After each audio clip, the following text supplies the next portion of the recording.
በጎንደር ዳባት ዙሪያ በ2-3 አቅጣጫ ከባድ ውጊያ የተካሄደ ሲሆን በወሎ ቤት አማራ ደግሞ የፋኖ ኃይሎች በወረዳ አመራሮች ላይ ጥቃት መፈጸማቸው ተሰምተዋል። አገዛዙ በበኩሉ በጎጃም ቀጠናዎች ተከታታይነት ያለው የድሮን ቅኝት በማድረግ ላይ መሆኑ ተሰምተዋል። አብራችሁን ስትዘልቁ ዝርዝር የግንባር መረጃዎችን ታደምጣላችሁ። የመከላከያና የደቡብ ሱዳን ታጣቂዎች ውጊያ ማካሄዳቸው ተሰምተዋል። ታጣቂዎቹ ወደ ኢትዮጵያ ግዛት 40 ኪሎ ሜትር ዘልቀው ገብተዋል። በተመሳሳይ በቤንሻንጉል ጉሙዝ በኩል የሱዳን ጦር ተጠግቷል። በዚሁ ቀጠና ድንበር ላይ የድሮን ጥቃት መፈጸሙም ታውቋል። ይህም ሌላኛው መረጃችን ነው። ጄኔራሉ ወደ ጦርነት መግባታችን አይቀርም ሲሉ ዛቻ ሲያሰሙ፣ በትግራይ ክልል ሁሉም ከተሞች የተቃውሞ ሰልፎች ሊካሄዱ መሆኑ ተሰምተዋል። ለመሆኑ በትግራይ ምን እየተካሄደ ነው ስንል መረጃዎችን ፈትሸናል፣ ትሰሙታላችሁ። የሊቢያ የጦር አዛዥና የሀገሪቱ ከፍተኛ መሪዎች በአውሮፕላን አደጋ መሞታቸው ተሰምተዋል። አደጋው በወዳጃቸው ሀገር ቱርክ ዋና ከተማ አንካራ አቅራቢያ ማጋጠሙ እያነጋገረ ነው። የትሪፖሊው መንግስትም ጥልቅ የተባለ ሀዘን ላይ ወድቀዋል። ለተከታታይ 3 ቀናት የሚቀጥል ብሔራዊ ሀዘንም አውጀዋል። ለዕለቱ የመረጥንላችሁ ቀጠናዊ መረጃችን ነው። ሰላም ጤና ስጥልን ውድ የጣና ቲቪ ተከታታይ ቤተሰቦቻችን፣ አብራችሁን ስትቆዩ እነዚህንና ሌሎች ዝርዝር መረጃዎችን ታደምጣላችሁ። የጣቢያችን የሰዓቱ ዜና መረጃና ዜና ትንታኔዎቻችን እነሆ ተጀምረዋል። እስከ መጨረሻው አብራችሁ እንድትቆዩ አክብሮታዊ ግብዣችን ነው።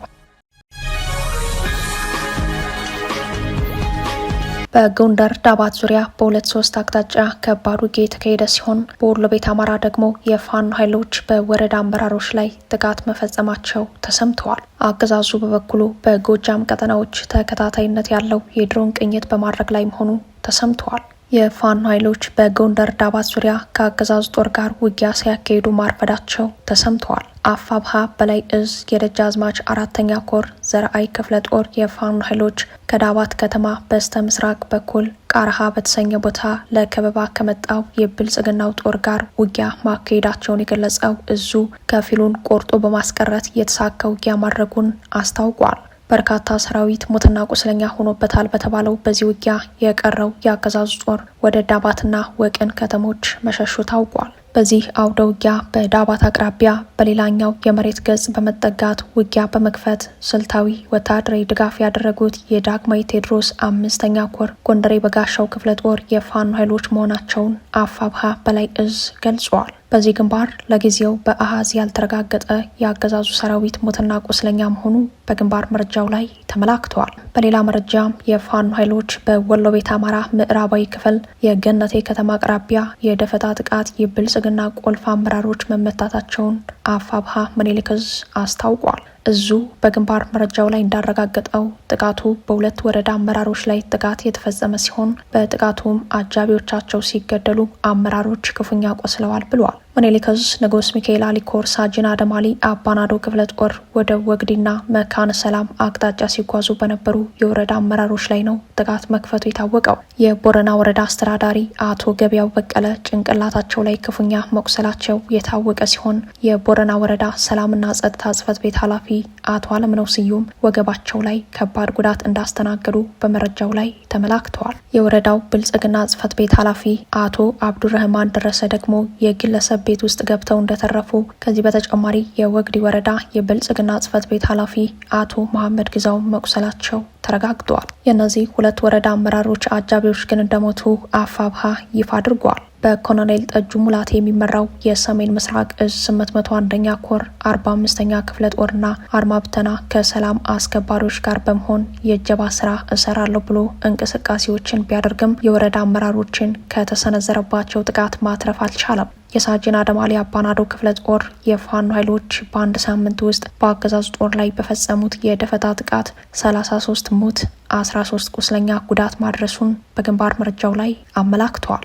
በሰሞኑ ውጊያ ተተኳሽና የነፍስ ወከፍ መሳሪያዎች ወደ ፋኖ ኃይሎች ገቢ መሆናቸውም ታውቋል። በሌላ መረጃችንም በምስራቅ ጎጃም እነማይ ወረዳ ዲማ፣ ቅድስጌ፣ ጮቄ ተራሮች እንዲሁም ሸበል በረንታ ዙሪያ ዛሬ ታህሳስ 15 ቀን ከንጋቱ 12 ሰዓት ጀምሮ የድሮን ቅኝት በመካሄድ ላይ መሆኑ ታውቋል። በተመሳሳይ በደብረ ኤልያስ ወረዳ በሁሉም የገጠር ቀበሌዎች ከሌሊቱ 11 ሰዓት ጀምሮ የድሮን ቅኝት እንደተካሄደ የአካባቢው ምንጮች ለጣቢያችን አረጋግጠዋል። ይህ ዜና እስከተጠናቀረበት እኩለ ቀን ድረስ የድሮን ጥቃት እንዳልተፈጸመ፣ ሆኖም ቅኝቱ ግልጽና ተደጋጋሚ መሆኑ እንዳሳሰባቸው የአካባቢው ምንጮች ለጣና አረጋግጠዋል።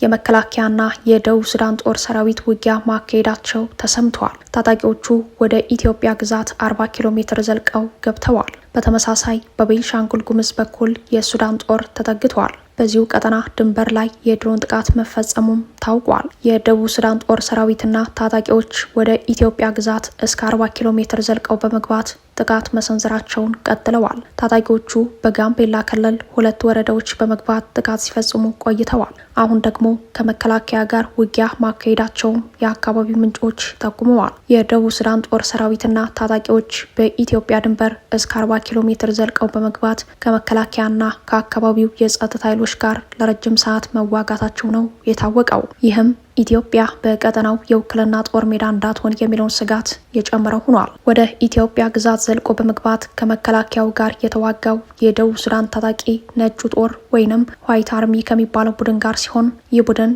በአሁኑ ሰዓት በእስር ላይ ለሚገኙት ሪክ ማቻር ታማኝ እንደሆነ ይፋዊ መረጃዎች ያሳያሉ።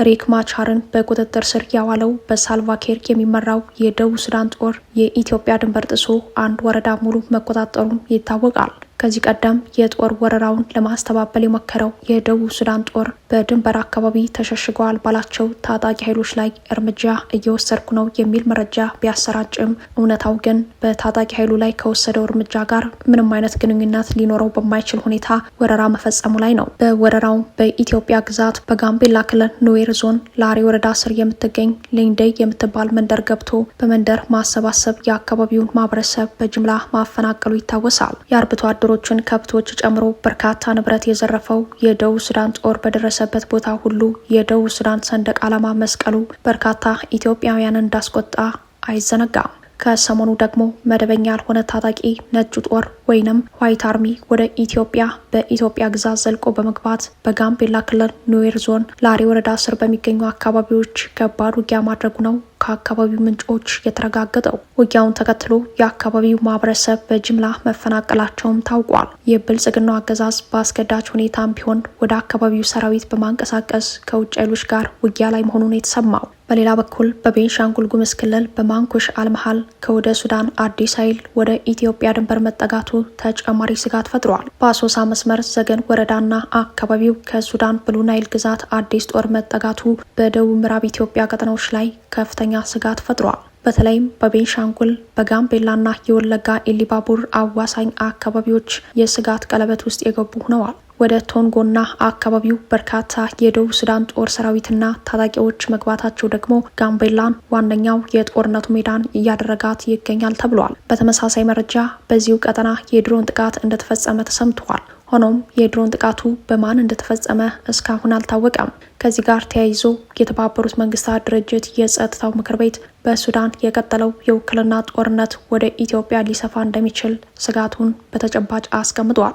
በተባበሩት አረብ ኤምሬትስ የሚደገፈው የጄኔራል መሐመድ ሀምዳን ዳጋሎ ጦር ለማጠንከር ሌላኛው የኤምሬትስ ተወካይ የአብይ አህመድ አገዛዝ በኢትዮጵያ ግዛት ወታደራዊ ማሰልጠኛ ቦታ መስጠቱ ይታወቃል። ይህም ኢትዮጵያን ለለየለት የውክልና ጦርነት ጦር ሜዳ ትሆናለች የሚል ስጋት ያጋለጠ ሆኖ በመታየት ላይ ነው። በሌላ መረጃ በጋምቤላ ክልል ስደተኞችን ኢላማ ያደረገ የሐሰተኛ መረጃ ስርጭት ውጥረቱን ሊያባብስ እንደሚችል የስደተኞች ኮሚሽን አስጠንቅቋል። የተባበሩት መንግስታት የስደተኞች ከፍተኛ ኮሚሽን በጋምቤላ ክልል የሚገኙ ስደተኞችን ኢላማ በማድረግ በማህበራዊ ሚዲያ ላይ እየተሰራጨ ያለው ሐሰተኛ መረጃ አሳሳቢ መሆኑን ገልጾ ሁኔታው በአስቸኳይ ልባት ካልተሰጠው ውጥረቱ ሊያባብስ እንደሚችል ነው ያስጠነቀቀው። ኤጀንሲው ባወጣው መግለጫ የአሳሳች ትርክት ስርጭት በስደተኞችና በአስተናጋጅ ማህበረሰቦች ላይ አደጋ እንደሚፈጥር በመጠቆም ለሁኔታው ሰላማዊ መፍትሄ እንዲፈለግ ጥሪ አቅርበዋል። የስደተኞች ከፍተኛ ኮሚሽኑ በሁኔታው መባባስ የምግብና የውሃ አቅርቦትን ጨምሮ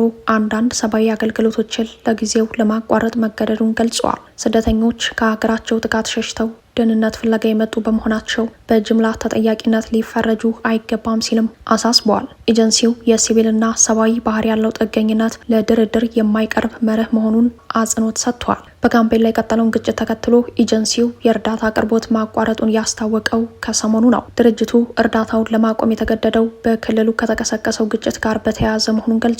የተባበሩት መንግስታት የስደተኞች ኮሚሽን በጋምቤላ በዋነኝነት እርዳታን የሚያቀርበው የደቡብ ሱዳንን ግጭት ሸሽተው በኢትዮጵያ ለተጠለሉ ከ483 ሺህ በላይ ስደተኞች ነው። 450 ሺህ የሚጠጉ የደቡብ ስደተኞች በጋምቤላ መጠለያ ጣቢያዎች ይገኛሉ። ይህም በጋምቤላ በቀጠለው ውጊያ የአደጋ ተጋላጭ አድርጓቸዋል። ጄኔራሉ ወደ ጦርነት መግባታችን አይቀርም ሲሉ ዛቻ ሲያሰሙ፣ በትግራይ ክልል ሁሉም ከተሞች የተቃውሞ ሰልፎች ሊካሄዱ መሆኑ ተሰምተዋል። የትግራይ ክልል ጊዜያዊ አስተዳደር ፕሬዝዳንት የሆኑት ሌተናል ጄኔራል ታደሰ ወረደ ትናንት አመሻሹን በሰጡት መግለጫ ወደ ጦርነት መግባታችን አይቀርም ሲሉ ዛቻ አሰምተዋል። ሰላም ወዘተ ዝበሃል ነገር ብዙሕ የለን እዩ። እዚያም ሒዝካ ሰላም ዝበሃል ነገር የለን። እዚያም መምላስ ሓደ ዓብይ ስቴፕ ሓደ ዓብይ ስጉምቲ ሰላም የለም። እነዚህን ተፈናቃዮች ይዘ ሰላም ብሎ ነገር አይታሰብም። ይህ ችግር ዳግም ወደ ጦርነት መግባታችን የማይቀር መሆኑን ያሳየናል ሲሉ የተናገሩት ሌተናል ጄኔራል ታደሰ ወረደ ሰሞነኛውን የረሃብ አጀንዳ ወደ ጦርነት አጀንዳ ሲያሻግሩ ተስተውሏል። ታደሰ ከሰሞኑ ወደ አዲስ አበባ ቅንተው ጠቅላይ ሚኒስተሩን ጨምሮ ከብልጽግና የፖለቲካና ወታደራዊ አመራሮች ጋር ተወያይተው እንደነበር፣ በተጨማሪም ከአሜሪካ፣ ከእንግሊዝ፣ ኒዘርላንድ፣ ኖርዌይ እና ስዊድን አምባሳደሮች ጋር መወያየታቸው ይታወሳል። የጀነራሉን የጉብኝት መልስ ተከትሎ የመጣው የረሃብ አጀንዳ አቅጣጫው ከሰብአዊነት ወደ ጦርነት ቅስቀሳ መቀየሩ ተጨማሪ ስጋት ፈጥሯል። ይህ በእንዲህ እንዳለ በትግራይ ክልል በሁሉም ከተሞች በተመሳሳይ ሰዓት የተቃውሞ ሰልፍ መጠራቱ ተሰምተዋል። በትግራይ የተጠራው የተቃውሞ ሰልፍ ከፌዴራል ውሳኔ ጋር የተያያዘ እንደሆነ ነው የተሰማው። በዋናነት ሰልፍ እንዲወጡ ጥሪ የቀረበላቸው የንግዱ ማህበረሰብ መሆናቸውም ታውቋል። የሰልፉ ምክንያትም አዲሱን የግብር አዋጅና ታክስ እንዲሁም ወለድን የተመለከቱ ጉዳዮች እንደሆኑ በጉዳዩ ላይ የወጡ መረጃዎች ያሳያሉ። የትግራይ ንግድና ዘርፍ ማህበራት ምክር ቤት ታህሳስ 21 ቀን በመላው ክልል ውስጥ ሰልፍ ለማድረግ ጥሪ ማቅረቡ በመረጃው ላይ ተመላክቷል። ምክር ቤቱ እንደጠቀሰው ሰላማዊ ሰልፉን የጠራው በፌዴራል ደረጃ የወጣው የግብር ማሻሻያ በትግራይ እንዳይተገበር ለመጠየቅ ነው። የትግራይ ንግድና ዘርፍ ማህበራት ምክር ቤት የቦርድ አባል አቶ ቶማስ ዋሲሁንና የንግድ ምክር ቤቱ ምክትል ፕሬዚዳንት አቶ ጸጋይ ሀዱጉ በጦርነት ወቅት የንግድ ድርጅቶች የደረሰባቸውን ከፍተኛ ኪሳራ፣ የብድር ወለድ ከፍተኛ ጭማሪና መሰል ተግዳሮቶች ለመፍታት የፌዴራል መንግስት ትርጉም ያለው እርምጃዎች ሳይወስድ የግብር ማሻሻያውን ሊተገበር አይገባም ሲሉ የተቃውሞውን ምክንያት አስረድተዋል። ሐምሌ 8 ቀን 2017 የጸደቀው የገቢ ግብር ማሻሻያ አዋጅ በትግራይ ያለውን ወቅታዊ ሁኔታ ከግምት ውስጥ ያላስገባ መሆኑን የገለጸው ምክር ቤቱ በአዋጁ ላይ የትግራይ ተሳትፎ እንዳልነበረበትም ጠቅሷል። የትግራይ ንግድ ማህበረሰብ ከጦርነቱ በፊት የነበረበት ዕዳ 32 ቢሊዮን ብር እንደነበር ያስታወቀው ምክር ቤቱ አሁን ላይ ግን ይህ ዕዳ ከፍተኛ ወለድ ጨምሮ 80 ቢሊዮን ብር መድረሱን አስታውቋል። ከዚህ ጋር ተያይዞ ባንኮች በብድር ዕዳ የያዟቸውን የትግራይ ነጋዴዎች ንብረቶች ለጨረታ ማቅረብ እንዲያቆሙ ጥረት እንዲያደርጉና መንግስትም ለነጋዴዎች ጥያቄዎች ምላሽ እንዲሰጥ የሚጠይቁ የተቃውሞ ሰልፎች በመላው የትግራይ ክልል ከተሞች ለማካሄድ ቀጠሮ መያዙ በመረጃው ላይ ተመላክተዋል። ወደ ጦርነት እንገባለን የሚል ቅስቀሳ በቀጠለበት በዚህ ወቅት የሚካሄደው የተቃውሞ ሰልፍ ፖለቲካዊ ትርጉም እንደሚሰጠው ከወዲሁ ተገማች ሆኗል። የኢትዮጵያ ብር የዓለማችን ደካማው መገበያያ መደብ ውስጥ ተካተተ። ወደፊትም የብልጽግናው አገዛዝ በስልጣን ከቀጠለ ሀገሪቱን ከብድር ስለማያወጣት የብር አቅም ዋጋ ቢስ ሆኖ እንደሚቀጥል ብሉምበርግ ዘግቧል። ዘገባው የኢትዮጵያ ብር ዋጋ በተገባደደው የአውሮፓውያን ዓመት ብቻ ከአሜሪካ ዶላር አንጻር ዋጋው በ15 በመቶ በማሽቆልቆሉ የዓለማችን ደካማው መገበያያ መደብ ውስጥ መካተቱን አመላክቷል። የኢትዮጵያ ብር በአሁኑ ወቅት ከአርጀንቲናው ፔሶና ከቱርኩ ሊሬ ቀጥሎ በዓለም ደካማው መገበያያ ገንዘብ መሆኑን ዘገባው ጠቅሷል። የብር ዋጋ ወደፊትም ኢትዮጵያ የውጭ ዕዳዋን ማሸጋሸግ ከመቻሏ ጋር የተሳሰረ ሆኖ እንደሚቀጥል በዘገባው ላይ ተመላክቷል። ጦረኛው የብልጽግናው አገዛዝ ዕዳ ክፈል ሲባል ሌላ ዕዳ ለመጨመር የሀገሪቱን 3.5 ቢሊዮን ዶላር ብድር መልሶ ለማዋቀር ከወራት በፊት ከአበዳሪዎች ኮሚቴ ጋር መደራደሩ ይታወሳል። በአሁኑ ሰዓት መደበኛው የ$1 መግዣ ዋጋ 151 ብር ሲሆን በትይዩ ገበያ ደግሞ ወደ 180 ብር አሻቅቧል። ይህ አሁን ያለውን የሸቀጦች ዋጋ ውድነት ከዚህም በባሰ ሊያባብሰው ይችላል ተብሏል። በጦርነትና በዓለም አቀፋዊ ሁኔታዎች በሀገሪቱ የተፈጠረው ውጭ ምንዛሬ እጥረት ችግር በመጨመር ላይ ነው። ይህ በእንዲህ እንዳለ የገንዘብ ሚኒስቴር የንብረት ታክስ የሚጣልበትንና የሚሰበሰብበትን መንገድ በተመለከተ ዝርዝር መረጃዎችን የያዘ ሞዴል ረቂቅ ሕግ ወደ ክልልና ከተማ አስተዳደሮች መላኩ ተሰምቷል። የንብረት ታክስን የመጣልና የመሰብሰብ መብት የክልሎች ቢሆንም ከግብሩ ጋር ለሚያወጡት ሕግ መነሻ የሚሆን ሞዴል ረቂቅ ሕግ የሚዘጋጀው በፌዴራል መሆኑን የመስሪያ ቤቱ ደብዳቤ ያስረዳል። ገንዘብ ሚኒስቴር ያዘጋጀው ባለ 60 ገጽ ሞዴል ሕግ የሕዝብ ተወካዮች ምክር ቤት ባለፈው ዓመት ባወጣው የንብረት ታክስ አዋጅ ላይ ለተቀመጡ ነጥቦች ዝርዝር ድንጋጌዎችን ያስቀመጠ ነው። ገንዘብ ሚኒስቴር ለክልሎችና ከተማ አስተዳደሮች ሞዴል ሕጉን እንደ ክልላዊ አዋጅ እንዲያወጡት በደብዳቤው ጠይቋል። ሊቢያ ለተከታታይ 3 ቀናት የሚቀጥል ብሔራዊ ሀዘን አወጀች። የሀገሪቱ ባንዲራ ለ3 ቀናት ዝቅ ይላል። ብሔራዊ ሀዘኑ የታወጀው የጦር አዛዥና የሀገሪቱ ከፍተኛ መሪዎች በአውሮፕላን አደጋ መሞታቸውን ተከትሎ ነው። በቱርክ ዋና ከተማ አንካራ አቅራቢያ በተፈጠረ የአውሮፕላን አደጋ የሀገሪቷን ከፍተኛ ባለስልጣን ሕይወት ነጥቋል። በአሰቃቂው አደጋ የሀገሪቱ ከፍተኛ የጦር አዛዥ ቺፍ ኦፍ ስታፍ መሐመድ አሊ አህመድና ሌሎች 4 ከፍተኛ ወታደራዊ አመራሮች እንዲሁም 3 የአውሮፕላኑ ሰራተኞች ሞተዋል። በሀገሪቱ የ3 ቀናት ሀዘን የታወጀ ሲሆን በመላው ሊቢያ የሀገሪቱ ባንዲራ ዝቅ ብሎ እንዲውለበለብ ተደርጓል። የአውሮፕላን አደጋው የተፈጠረው ማክሰኞ ምሽት ነው። በዕለቱ ባለስልጣናቱን የያዘው ፋልከን 50 የግል አውሮፕላን ከአንካራ የኤሰንቦንጋ አየር ማረፊያ ወደ ትሪፖሊ ተጉዞ ከ40 ደቂቃዎች በኋላ አደጋው ደርሷል። የሀገሪቱ የጦር አዛዥና ተወካዮችን በአንካራ በሊቢያና ቱርክን መካከል ወታደራዊ ትብብር ያጠናክራል የተባለለት ከፍተኛ የመከላከያ ንግግር አድርገው የመልስ ጉዞ ወደ ትሪፖሊ እያደረጉ ባለበት ነው አደጋው የተፈጠረው። አውሮፕላኑ ያጋጠመውን ከባድ ችግር ተከትሎ በፍጥነት ለማረፍ ጥያቄ ከፓይለቱ የቀረበ ሲሆን የቱርክ አየር ትራፊክ ተቆጣጣሪዎችም ወደ ተነሳበት አየር ማረፊያ እንዲያርፍ ስፍራውን ለማስለቀቅ ሲጥሩ አውሮፕላኑ ወዳልተፈቀደለት የአደጋ ጊዜ ማረፊያው ሳይደርስ ቀርቷል። አውሮፕላኑ ለማረፍ ከፍታውን እየቀነሰ ባለበት ከራዳር እይታ ሊጠፋ ችሏል። የአካባቢ የጸጥታ አካላት አውሮፕላኑ በድንገት ሲወድቅ የሚያሳይ ምስል መቅረጽ ችለዋል። አውሮፕላኑ አየር ላይ ሆኖ ፍንዳታ የተከሰተ ሲሆን በከፍተኛ ፍጥነት ከመሬት ጋር መላተሙም ታይቷል። የቱርክ መንግስት የአደጋ ሰራተኞችን በፍጥነት በማሰማራት የአውሮፕላኑ ስብርባሪ በኬሲ ካባክ በምትሰይ መንደር ውስጥ ማግኘት ተችሏል። አውሮፕላኑ ከአውሮፓዊቷ ሀገር ማልታ በኪራይ የመጣ ሲሆን የሊቢያ ባለስልጣናት ስለ አውሮፕላኑ የጥገና ታሪክ መረጃ አልነበራቸውም። በዚህም ምክንያት የጄኔራል አልሃዳድ ሞት ለሊቢያ ትልቅ ጉዳት ሆኗል። ሀገሪቷ ምስራቅና ምዕራብ በሚል በሁለት ኃይሎች ተከፍላ ስትመራ የጦር አዛዡ በሁለቱም በኩል ተቀባይነት ያላቸው ሊቢያን ወደ አንድነት ያመጣሉ ተብለው ተስፋ የተጣለባቸው ነበሩ። ጄኔራሉ ሊቢያን 2 ቦታ ለከፈሉት ለሁለቱም የጦር አበጋዞች ላለመገዛትና ላለመቀበል ያላቸው አቋም በሊቢያ ሕዝብ ዘንድ ክብር አስገኝቶላቸዋል። የጄኔራሉን ድንገተኛ ሞት ተቀናቃኛቸው የሊቢያን ግማሽ አካል የሚመራው ኮማንደር ካሊፋ ሀፍተር ጭምር ጥልቅ ሀዘን ውስጥ የከተተ መሆኑም ተቀናቃኙ ኮማንደር ሊቢያ ወደ ሰላምና አንድነት የሚወስዳትን መሪ ተነጥቃለች ብሏል። ከጦር መሪው ጋር የሀገሪቱ የምድር ኃይሎች አለቃ ጄኔራል አልፊቱሪ ጋርቢል፣ የሀገሪቱ ጠቅላይ ኤታማዦር ሹም ጄኔራል አልሃዳድ እና የሀገሪቱ ወታደራዊ ኢንዱስትሪ ኃላፊ ብርጋዴር ጄኔራል መሐሙድ አልቃታዊ ሞተዋል።